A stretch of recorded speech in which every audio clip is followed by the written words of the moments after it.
Good morning eighth class. कैसे हैं बेटा आप लोग? आपको पता है कि कॉमन क्लासेस चल रहे हैं हिंदी मीडियम और इंग्लिश मीडियम दोनों के लिए, क्योंकि एक्सरसाइज चल रहा है। तो देखिए, आज हम हिंदी मीडियम के लिए तो वीडियो नंबर 19 रहेगा ये, और इंग्लिश मीडियम के लिए वीडियो नंबर 20 रहेगा। क्लियर है? कोई इसमें दिक्कत नहीं होनी चाहिए। आप लोग साथ साथ एक्सरसाइज पढ़ रहे हैं, इसलिए आपको साथ साथ यहाँ पर ध्यान देने की ज़रूरत है। आई होप आप लोग ये जो एक्सरसाइज है इसे एंजॉय कर रहे हैं, क्योंकि बहुत ही इंटरेस्टिंग एक्सरसाइज है इक्वेशंस बनाने के लिए। तो हम शुरू करते हैं। हम 8th क्वेश्चन तक कंप्लीट कर चुके हैं, नहीं 7th क्वेश्चन तक हम कर चुके हैं। 8th क्वेश्चन हमें करना है आज। देखिए बेटा, मैं यहाँ पर आपको थोड़ी थोड़ी क्वेश्चंस करा रही हूँ। थोड़े क्वेश्चंस आपको घर पे प्रैक्टिस करनी होगी, तभी आप जो है इक्वेशन खुद बनाना सीख पाएंगे। सारे अगर मैं ही कराऊंगी उसके बाद आप करेंगे तो आपको दिक्कत होगी।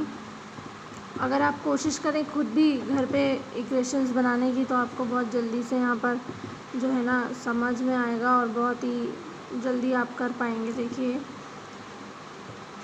क्वेश्चन नंबर 9 क्या है आपके लिए? राहुल और हारून की वर्तमान में आयु का अनुपात कितना है? 5:7। 4 साल बाद उनकी आयु का जो योग है वो 56 वर्ष हो जाएगा। दोनों की वर्तमान आयु क्या है? क्लियर? ये आपका क्वेश्चन है। एक बार आप इसे इंग्लिश में भी पढ़ लीजिए। देखिए क्या कह रहा है आपसे कह रहा है,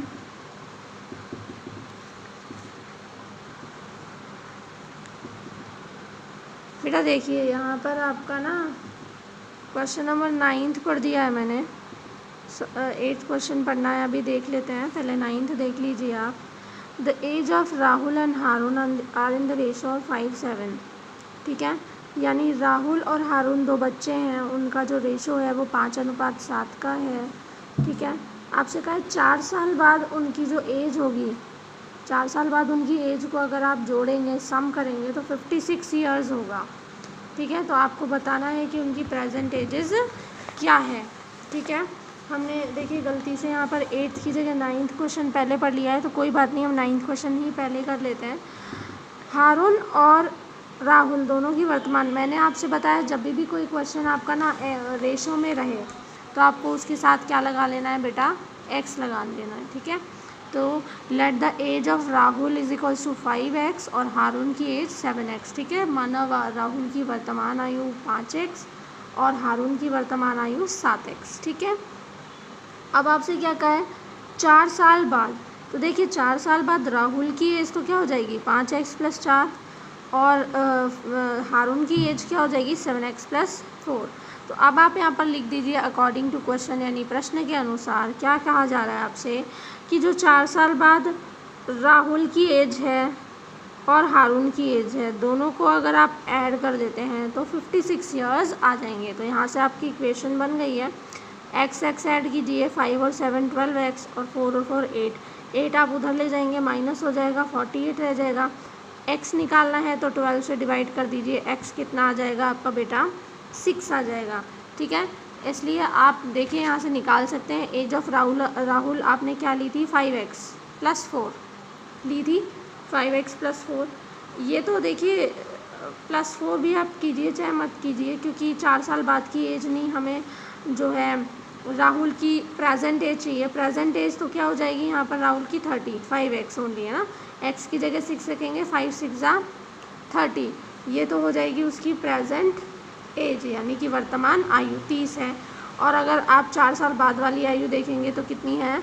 34 है। इसी तरह से हारून की जब आप आयु निकालेंगे, 7x है, x की जगह 6 रखा तो 42, यहाँ पे ये आ जाएगी आपकी प्रेजेंट एज। और अगर 4 से ऐड करना है, 4 साल बाद की कितनी एज हो जाएगी इसकी? 46। क्लियर है? समझ में आया? अब देखिए आप क्वेश्चन नंबर 8 यहाँ पर देखिए, जो हम छोड़ दिए थे गलती से। 3 लगातार पूर्णांक बढ़ते क्रम में लेकर उन्हें क्रमशः 2, 3, 4 से गुणा करने पर योगफल 74 प्राप्त होता है। देखिए मतलब 3 लगातार आपको पूर्णांक लेने हैं, लगातार आने वाले हैं, और पहले वाले को 2 से, दूसरे को 3 से, और चौथे को 4 से गुणा करना है। पहले वाले को 2 से, दूसरे को 3 से, और तीसरे को 4 से गुणा करना है। और फिर गुणा करने के बाद जब आप उन्हें जोड़ेंगे तो कितना आना चाहिए? 74 आना चाहिए। ठीक है, देखिए यहाँ भी पढ़ लीजिए इस क्वेश्चन को आप कि 3 कॉन्जिक्यूटिव इंटीजर्स, क्वेश्चन नंबर 8 रह गया था वो देख रहे हैं, 9th हमने पहले कर लिया है। The 3 consecutive integers are such that when they are taken in increasing order multiplied by 2, 3 and 4 respectively, ठीक है, then they add up to 74। यानी कि आपसे यहाँ कहा क्या गया है कि 3 कॉन्जिक्यूटिव का मतलब लगातार जो नंबर्स आए, ठीक है, ऐसे इंटीजर्स आपने लिए, अब इंक्रीजिंग ऑर्डर में रख दिया उन तीनों को लगातार। तो पहले वाले को आपने 2 से मल्टीप्लाई करें, सेकेंड नंबर जो होगा इंटीजर वो 3 से मल्टीप्लाई करें, और फिर थर्ड नंबर वाले को 4 से कर दें। तीनों को लगातार, पहले को 2 से, दूसरे को 3 से और तीसरे को 4 से मल्टीप्लाई करें, और मल्टीप्लाई करने के बाद ऐड करेंगे तो कितना आएगा 74। तो ये आपको यहाँ पर क्वेश्चन देखना है। देखिए अब मान लीजिए पहला नंबर x है, तो क्योंकि आप लगातार मान रहे हैं तो पहला नंबर अगर x है तो दूसरा नंबर क्या होगा x+1 और तीसरा क्या हो जाएगा x+2। तो ये 3 लगातार आने वाले पूर्णांक हो गए। अब क्वेश्चन के अनुसार आपको क्या करना है, पहला वाला जो नंबर है उसे तो आप 2 से गुणा करेंगे, दूसरा वाला जो नंबर है उसे आप 3 से गुणा करेंगे, और जो तीसरा वाला नंबर है x+2 जो है तीसरा वाला नंबर, इसे आप 4 से गुणा करेंगे।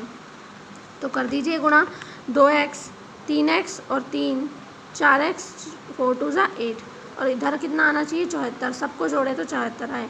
x जोड़ दीजिए, बिना x वाले अलग जोड़ दीजिए, 11 को इधर ले जाएंगे 63 हो जाएगा, 9 का भाग दे दीजिए, x कितना आ जाएगा 7 आ जाएगा। इसका मतलब पहली संख्या 7, दूसरी संख्या 8, तीसरी संख्या 9। तो इस तरीके से आप इस क्वेश्चन को ईजीली कर सकते हैं।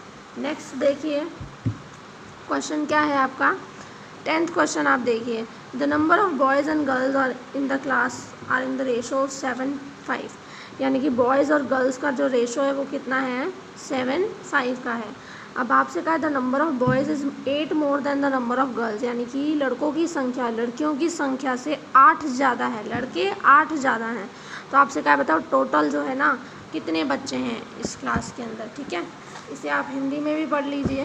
क्या है, यदि किसी कक्षा में बालक और बालिकाओं की संख्या का अनुपात 7:5 है, बालकों की संख्या बालिकाओं से 8 अधिक है, ठीक है, अनुपात है इतना, और बालकों की संख्या अधिक है 8 अधिक है, तो आपसे पूछा कुल विद्यार्थी बताओ। मैंने कहा आपसे बेटा जब भी आपको रेशो की बात हो आप x लगा के उसे सॉल्व करें, रेशो में x लगा दीजिए फिर आप उसे सॉल्व कीजिए। देखिए माना हमने लड़कों की संख्या, उसका रेशो 7 था तो हमने 7x लड़कों को मान लिया, लड़कों की संख्या आपने क्या मान ली 5x मान ली। ठीक है, अब आपसे प्रश्न के अनुसार क्या कहे कि भाई लड़कियों की जो संख्या है ना उससे 8 ज़्यादा है लड़कों की संख्या, यानी कि लड़कियों की संख्या में अगर हम 8 जोड़ दें तो लड़कों की संख्या आ जाएगी।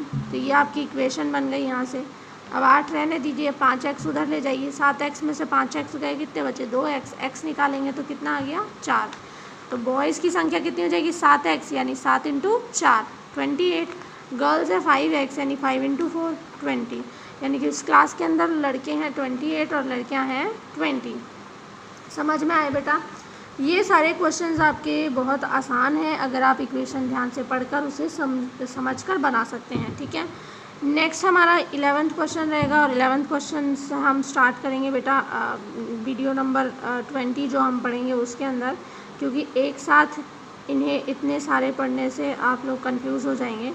ठीक है, तब तक के लिए आप इन क्वेश्चंस को कीजिए, और मैं आपसे मना नहीं कर रही हूँ, आप ये क्वेश्चंस भी आगे जो है अगर पढ़कर इक्वेशन बनाने की कोशिश करते हैं तो वेल एंड गुड, और पीछे के तो आपको करना ही है। So thank you.